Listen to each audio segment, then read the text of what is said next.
कलाकार की कोनो जात ना हो। हमने के दुनिया में लाठी वाला कौन गाना बोले बनी है?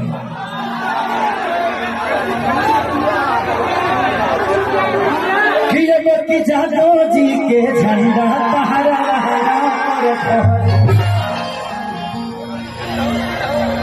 किया जो होई बरियारी चाहे होई मारा मारी। बढ़ाओ ना आ जाए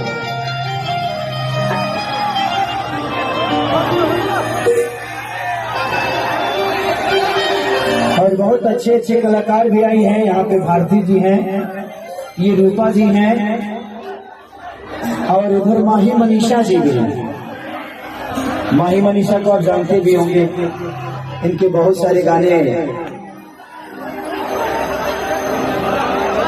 कि दर्द उठे ये राजा कमर के भीतरिया आ जाओ जरूर। अब ये लोग जादू जी को गाना गा देता है, ठीक बा? कि चाहते जैसा चेहरा लेके आइलू कायूर में,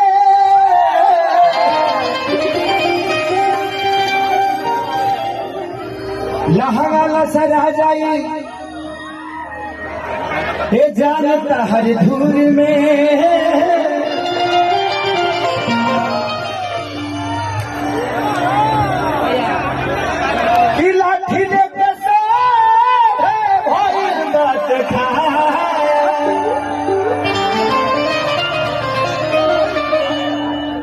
अरे खोटा से खोद दी है गदरा के झूल में।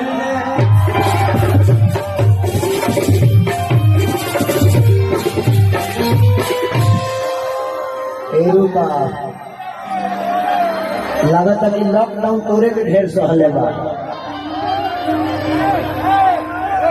कतना लोग के गेहूं पिसात हो चौकी में, तोर हमारा मतलब तोरे में पिसा जाता है।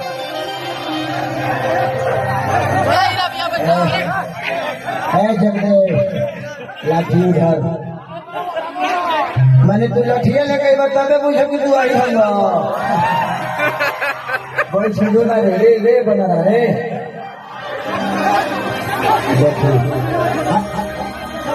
मिट्टी मत फेंकिए, आप ही के किसी भाई को लगेगा।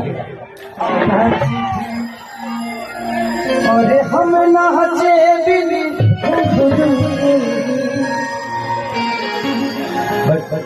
लास्ट हंसना गा देता है।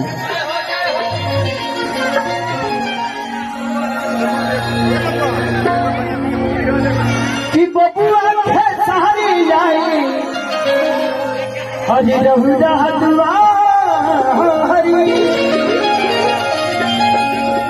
कि बबुआ के सारी जाए रहुरा दुआरी।